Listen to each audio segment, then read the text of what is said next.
আমার ভাই ছিল খুব চঞ্চল।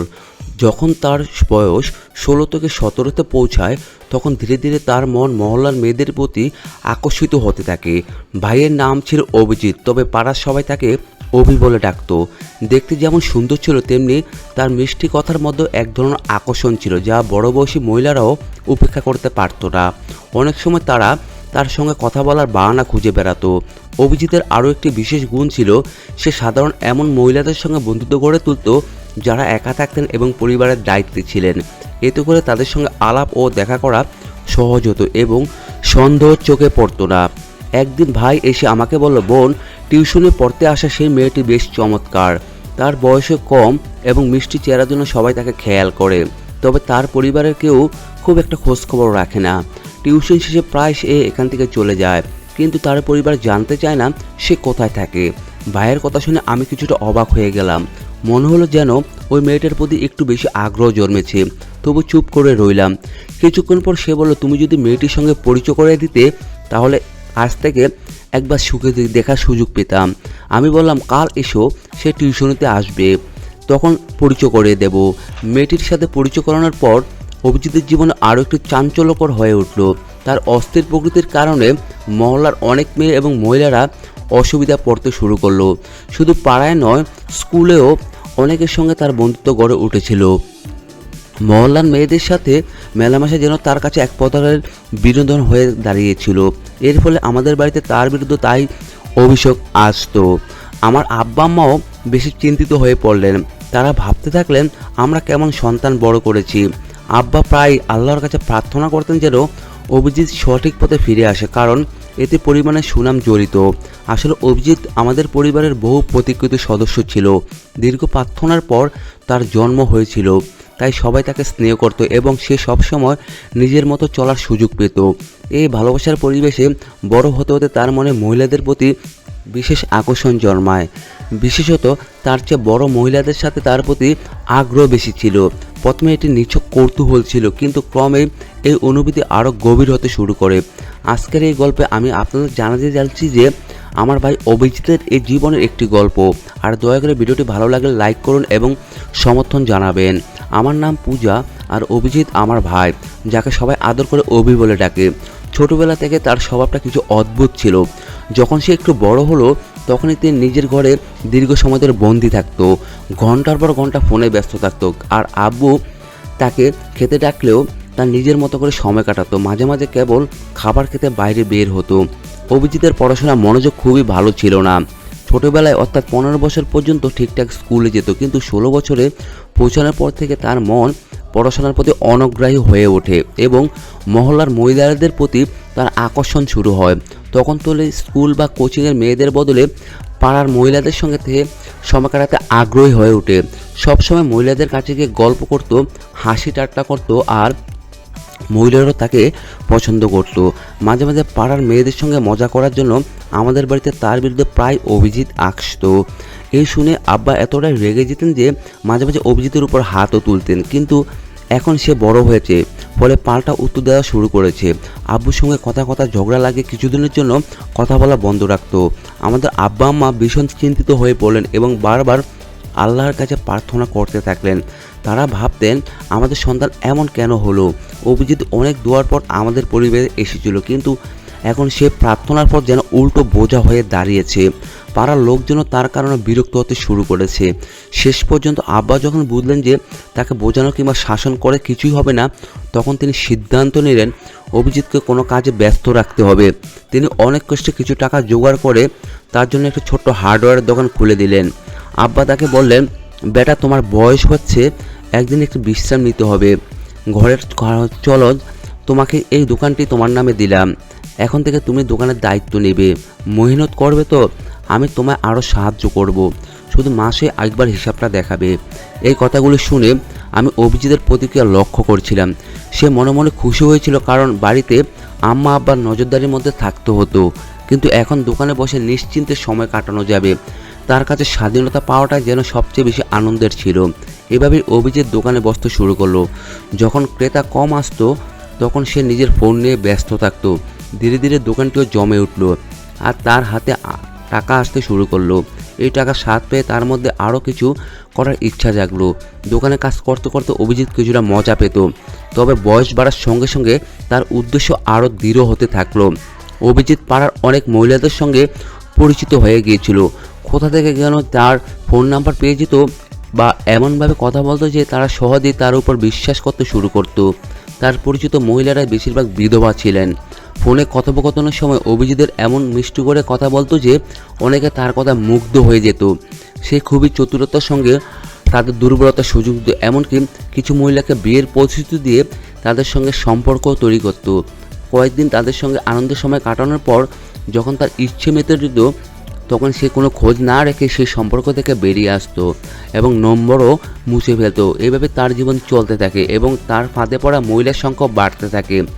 দিন দিন এইসব বাড়তে থাকে। অন্যদিকে আম্মু আব্বু অভিজিতের এই আচরণে খুব কষ্ট পেতেন।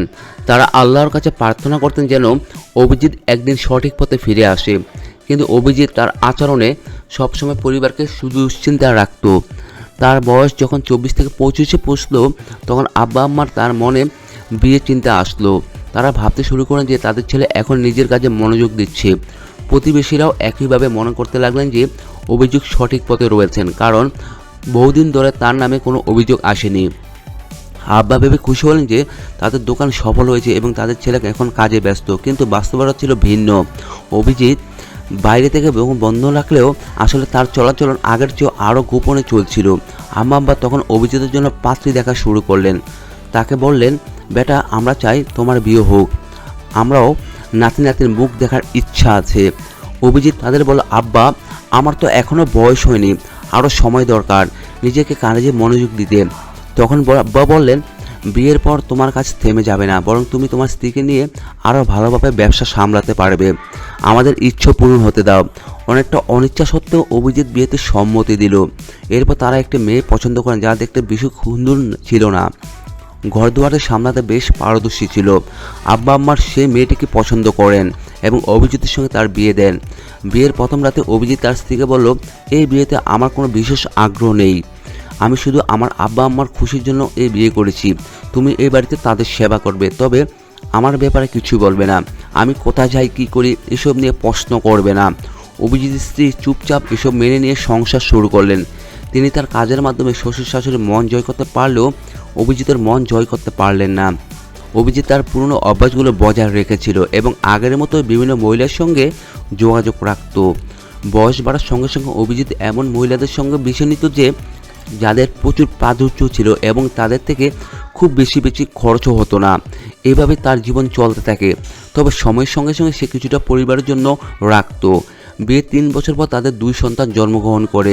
তখন অভিজিৎ তাকে বোঝানোর চেষ্টা করে, দেখো, আমাদের এখন 2 সন্তান রয়েছে, তোমার উচিত তাদের উপর মনোযোগ দেওয়া। তুমি এইভাবে রাতের পর রাত বাইরে থেকো না।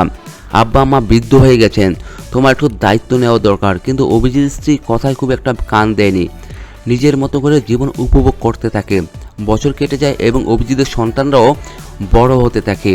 এদিকে অভিজিতের বয়সও 46 থেকে 47-এ পৌঁছলো। এই সময় সে নতুন ধরনের চ্যালেঞ্জের মুখোমুখি হতে শুরু করলো। তবে কি সে তার পুরনো অভ্যাস থেকে কিছু শিখতে পারবে? যখন তার বয়স প্রায় 48-এ পৌঁছলো, তখন তার চালচলন এমন ছিল যে কেউ বুঝতে পারতো না যে তার এই বয়সের সে মানুষ। বরং সে সবসময় তরুণ মতো পোশাক আশাক করে নিজেকে গুছিয়ে রাখতো। তার আর্থিক অবস্থাও ভালো ছিল। একদিন হঠাৎ করে আমাদের একজন খুব রাগ নিয়ে আমাদের বাড়িতে এলো এবং বলল, বোনজি, দেখুন, আপনার ভাইয়ের ছেলে তো একেবারে সীমা পাড়িয়ে গেছে, স্কুলের একটা মেয়েকে বিরক্ত করছিল। এটা শুনে আমি হতবাক হয়ে গেলাম। ভাবলাম, আমার ভাই অভিজিৎ ছোটবেলায় কিছু অপকর্ম করেছিল আর এখন তার ছেলেরাও সেই পথে হাঁটছে। আমার ভাই অভিজিৎ ছোটবেলায় একটু বেপরোয়া স্বভাব ছিল এবং এখন তার সন্তানরা যেন যে বাবার সে বেপরোয়া স্বভাবটি গ্রহণ করেছে। কিছুদিন আগে গ্রামে ফিরে আমি তাকে ছেলেদের এসব আচরণের কথা জানালাম। এতে সে বেশ চিন্তিত হয়ে পড়ে এবং তাদের সঠিক পথে ফেরানোর চেষ্টা করে। কিন্তু ছেলেরা যে তার নিজের ছোটবেলার কর্মকাণ্ডের প্রতিচ্ছবি, তারা তার কথা শুনতেই চায় না। অভিজিৎ উপলব্ধি করে যে ছোটবেলাতে তার ভুল করাগুলো এখন তার ছেলেদের মধ্যে প্রকাশ পাচ্ছে। এক সময় সে অতীতে ফিরে যায় এবং নিজের জীবনের একটি বিশেষ সময়ের কথা মনে পড়ে। তখন তার বন্ধুত্ব হয়েছিল এক অভিজ্ঞ শিক্ষিকার সাথে, যিনি একাকী জীবন কাটাচ্ছিলেন। ধীরে ধীরে তাদের দূরত্বগুলো মুছে যায় এবং সেই শিক্ষিকা যেন তার জীবনের সবচেয়ে বড় অনুপ্রেরণা হয়ে ওঠেন। একদিন গল্প করতে করতে সেই শিক্ষিকা অভিজিৎকে জিজ্ঞেস করেন, তোমার কি কখনো এমন অনুভূতি হয়েছে কারো প্রতি? তখন আমার ভাই তার পুরনো অভ্যাসে ফিরতে শুরু করে। একদিন সেই মহিলা তাকে বললেন, তোমার তো পরিবার আছে, স্ত্রী সন্তানও আছে, আর কোনো সম্পর্ক নেই তো? আমার ভাই তখন মৃদু এসে বললেন, না, আমি কোনো অন্যরকম কোনো সম্পর্কই রাখি না। এই কথা শুনে মহিলা কিছুটা চিন্তায় পড়ে গেলেন। তাহলে অবিবাহিত কারোর সাথে কখনো এমন কিছু করনি তো? ভাই তখন নিরীহ ভাব নিয়ে বলল, না, একদমই না। কিন্তু সেই মহিলা তার মিথ্যাটা বুঝে ফেললেন। এরপর কিছুক্ষণ চুপ করে থেকে বলেন, আমাদের কাছে এমন একটি মেয়ে টিউশনিতে আসে যা দেখতে খুবই সুন্দরী, তোমার সাথে ওর পরিচয় করিয়ে দেব। ভাই প্রথমে একটু অবাক হলেও মনে মনে খুব খুশি হতে লাগলো। ভাবতে লাগলো, কেন এই মহিলাটা এমন প্রস্তাব দিচ্ছেন। কিছুটা দ্বিধা থাকলেও সে রাজি হয়ে গেল। মেয়েটার নাম শুনে ভাইয়ের চোখে এক অদ্ভুত এক আনন্দ ফুটে উঠল, কারণ কম বয়সী মেয়েদের প্রতি তার একটু আগ্রহী বেশি ছিল। একদিন ভাই আমাকে বলল, বোন, সেই মেয়েটি খুব সুন্দর, ছোট্ট বয়সের মিষ্টি চেহারা, আর তার পরিবারও তাকে তেমন একটা খেয়াল করে না। সে যখন টিউশনিতে আসে প্রায় রাত থেকেই থেকে যায়, অথচ ওর পরিবার কখনো জানতে চায় না যে সে কোথায় থাকে। ভাইয়ের কথাগুলো শুনে আমি কিছুটা অবাক হলাম। মনে হলো সে যেন কিছু বেশি আগ্রহী দেখাচ্ছে, তবে কিছু বললাম না। কিছুক্ষণ পর ভাই বলল, একবার পরিচয় করে দাও, তুমি কাছে থেকে একটু দেখা উচিত। আমি তখন বললাম, কাল এসো, সে টিউশনিতে আসবে, তখন তোমার সাথে পরিচয় করে দেব। পরের দিন দুপুরে ভাই এলো। মেয়েটি তখন পড়াশোনায় ব্যস্ত ছিল। তার চেহারা দেখে ভাইয়ের চোখে এক অদ্ভুত উজ্জ্বলতা ফুটে উঠল। কিন্তু মেয়েটি তার দিকে নাকে নিয়ে নিজের পড়াশোনায় মজা ছিল। কয়েকবার তার সঙ্গে কথা বলার চেষ্টা করলো, কিন্তু মেয়েটি কোনো সাড়াই দিল না, বরং নিজের পড়ায় মনোযোগ রাখলো। একদিন আমি জরুরি কাজে বাইরে যাচ্ছিলাম। যাবার আগে ভাইকে ইঙ্গিত করে যাচ্ছিলাম, কিছুক্ষণের জন্য বাইরে যাচ্ছি, তুমি নিজের দায়িত্বেই নিজেকে সামলাবি। বাইরে যাওয়ার পর ভাই মেয়েটির দিকে এগিয়ে গেল এবং কথা বলার চেষ্টা করলো। মেয়েটি কিছুটা অবাক হয়ে বিনয়ের সাথে কয়েকটি কথা বলল, কিন্তু এরপর বুঝতে পেরে আর কথা বাড়াতে চাইল না। এই ঘটনার পর থেকে মেয়েটি আর পড়াতে আসেনি। আমি ভাইকে এই বিষয়ে জানতে চাইলে সে শুধুমাত্র বিষয়টা শেষে উড়িয়ে দিল। এতে পরিস্থিতি কিছুটা জটিল হয়ে উঠল। আমি আশা করেছিলাম ভাই নিজের দায়িত্বের গুরুত্ব বুঝে সঠিক পথে চলবে।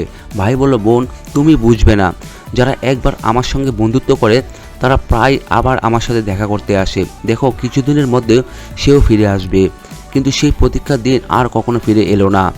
এরপর ভাইয়ের মন যেন প্রায়শই মেয়েদের দিকে আকৃষ্ট হতে লাগলো। বিশেষ করে যাদের জীবন কিছুটা অভাব আছে তাদের প্রতি তার একটা আলাদা সহানুভূতি ছিল। প্রথমে ভাই কিছুদিন অপেক্ষা করলো, ভেবেছিল মেয়েটি আবার ফিরে আসবে, কিন্তু সময় যেন অন্য কিছু ঠিক করে রেখেছিল। একদিন রাস্তায় হাঁটতে গিয়ে হঠাৎ একটা চেনা কণ্ঠ শুনে থমকে দাঁড়ায়। আবার অবাক হয়ে ফিরে সেই পরিচিত মুখ, যে কিনা জীবনের স্মৃতি একটি অংশ ছিল। এ যেন অতীতের কোনো এক স্মৃতির হঠাৎ উপস্থিতি। ভাইয়ের মনে কিছুটা অপরাধ বোধ জাগে, কারণ শেষে এই মহিলার সঙ্গে কিছু সময় কাটানো, হঠাৎ সে চলে গিয়েছিল। মহিলা তখন তাকে থামিয়ে জিজ্ঞেস করল, তুমি কি জানো তোমার চলে যাওয়ার পর আমার জীবনে কি ঘটেছিল? ভাই প্রথমে কিছুটা অবাক হলেও মনোযোগ দিয়ে শুনতে শুরু করলো। মহিলার চোখে কষ্টের ছাপ এবং স্পষ্ট, আর মুখে জমে থাকা দীর্ঘদিনের বেদনা ফুটে উঠেছে। তিনি বলতে লাগলেন, তোমার চলে যাওয়ার পর আমার জীবন পুরোপুরি বদলে গিয়েছিল। মহিলা বলতে লাগলেন, আমি যখন অন্তঃসত্ত্বা হয়ে পড়েছিলাম তখন আমার পরিবারের সদস্যরা আমাকে ভুলে বুঝে বাড়ি থেকে বের করে দিল। অনেক জায়গায় ঘুরে একটা সময় একটি ছোট্ট ঘর ভাড়া করে আমি আশ্রয় নিলাম। সেখানে মানুষের বাড়িতে কাজ করে কোনো না কোনোভাবে নিজের দিন চালাতে লাগলাম। তোমার সঙ্গে দেখা হওয়ার পরে এতদিন শুধু এই কথাটাই জানাতে এসেছি, আমার সন্তান এখন তোমারই রক্তের অংশ। ভাই এই কথা শুনে যেন স্তব্ধ হয়ে গেল। সে হতবাক হয়ে বলল, কিন্তু এর কি প্রমাণ আছে যে সে আমার সন্তান? তখন মহিলা বললেন, যদি বিশ্বাস না হয় তাহলে তার ডিএনএ টেস্ট পরীক্ষা করিয়ে দেখো, সত্যি নিজের চোখেই দেখবে। কথা মতো মহিলা তার সন্তানের কিছু নখ কেটে নিয়ে এলেন এবং ভাইকে দিলেন। ভাই সেই প্রমাণ নিয়ে পরীক্ষার জন্য বেরিয়ে পড়লেন। কয়েকদিন পর পরীক্ষার রিপোর্ট এলো এবং দেখা গেল মহিলার কথাই সত্য। এই সত্যটা জানার পর ভাই তার নিজের ভুল বুঝতে পারল, কিন্তু তখন আর কিছু করার সুযোগই ছিল না। এরপরে কয়েক মাস পর ভাই বারবার মহিলার কাছে গিয়ে প্রার্থনা করলো যেন তাকে একবার তার সন্তানের সঙ্গে দেখা করতে দেওয়া হয়। প্রথমে মহিলা রাজি হননি, কিন্তু প্রায় 1.5 মাস পর তিনি তার ভাইকে তার বাড়িতে ডেকে নেন। সন্তানের ঘরের দিকে ইশারা করে বলেন, যাও তোমার সন্তানকে দেখো। ভাই শিশুটিকে কোলে নিতে চাইলে, কিন্তু মহিলা তাকে সন্তানের কাছ থেকে নিয়ে গেলেন। তার চোখে কষ্টের ছাপ ছিল। তিনি বললেন, আমি এতদিন একাই এই শিশুটিকে বড় করেছি, ও আমার একমাত্র সহায়, কিন্তু তুমি এসে আমাদের জীবনটা এলোমেলো করে দিয়েছো। এই কথা বলে মহিলা চলে গেলেন। বাচ্চাটি তখন অসুস্থ ছিল, টাকা না থাকায় তাকে ভালো কোনো চিকিৎসা করাতে পারেননি। ভাইয়ের মনে হলো যেন পায়ের নিচের মাটি সরে গেছে। শিশুটিকে বুকে জুড়ে নিয়ে সে দ্রুত হাসপাতালে নিয়ে গেল। ডাক্তার পরীক্ষা করে বলেন শিশুটি মানসিক আঘাতে আছে, যা স্মৃতিশক্তি দুর্বল হয়ে গেছে এবং কিছুটা মানসিক ভারসাম্য হারিয়েছে। সে কখনো পুরোপুরি সুস্থ হবে কিনা তা বলা যাচ্ছে না। এসব কথা শুনে ভাইয়ের মন ভেঙে গেল, তবে নিজের ভুলের পরিণতি তাকে মেনে নিতে হলো।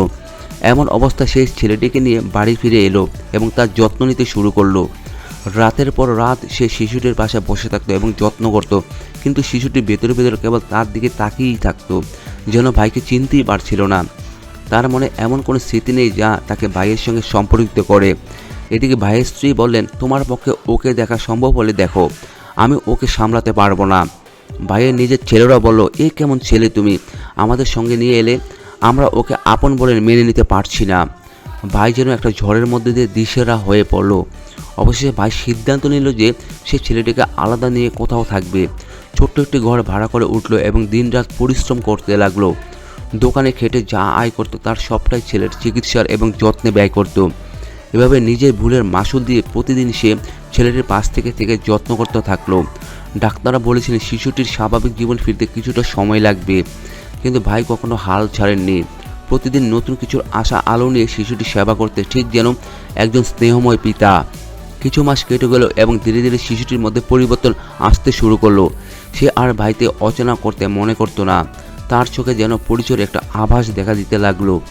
ভাইয়ের অক্লান্ত পরিশ্রম আর ভালোবাসা শিশুটির মনে থাকা জমে থাকা কষ্টগুলোকে আস্তে আস্তে মুছে দিতে শুরু করলো। একদিন শিশুটি প্রথমবারের মতো ভাইয়ের হাত ধরল এবং হালকা করে হাসলো। ভাইয়ের চোখে তখন আনন্দের অশ্রু এসে গেল।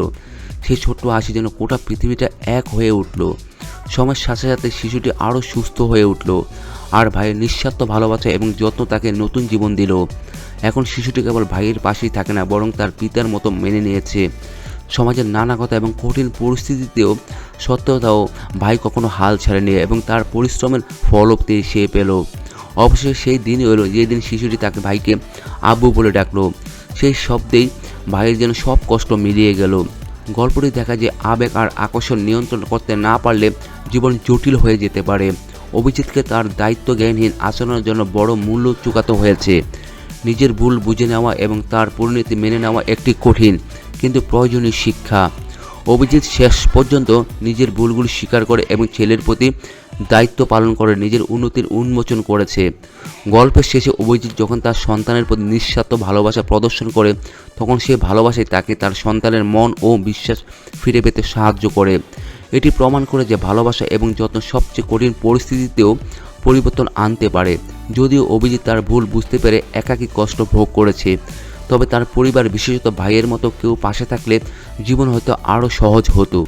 পরিবারের ভালোবাসা এবং সমর্থনকে গুরুত্ব এই গল্পটি সুন্দরভাবে তুলে ধরে। অভিজিতের জীবনে চঞ্চল স্বভাব এবং নিয়ন্ত্রণহীন আকর্ষণ তার জীবন বিপর্যয় ডেকে আনে। গল্পের শুরুতে দেখা যায় তার অস্থির স্বভাবের কারণে সে প্রায়ই ভুল সিদ্ধান্ত নেয় এবং যার মধ্যে তার পরিবারের প্রতি দায়িত্বের ঘাটতি স্পষ্ট। অন্যদের জীবনে ঝুঁকে পড়া এবং নিজের জীবনকে আকর্ষণ সঠিকভাবে নিয়ন্ত্রণ না করার জন্য শেষ পর্যন্ত তার নিজের জীবনই ধ্বংসের মুখে পড়ে। এটি শেখা যে আমাদের আবেগ এবং দায়িত্বের মধ্যে ভারসাম্য বজায় রাখা কতটা জরুরি, কারণ অসচেতনভাবে নেওয়া সিদ্ধান্ত আমাদের এবং আমাদের অন্যদের জীবনকে ক্ষতিগ্রস্ত করতে পারে। বন্ধুরা, যদি এই গল্পটি ভালো লেগে থাকে তাহলে দয়া করে ভিডিওটি লাইক করুন এবং আমাদের চ্যানেলটি সাবস্ক্রাইব করুন। পাশে থাকা বেল আইকনটি প্রেস করুন, যাতে আমরা যখনই নতুন কোনো ভিডিও আপলোড করি তার নোটিফিকেশন সবার আগে আপনাদের কাছে পৌঁছে যায়।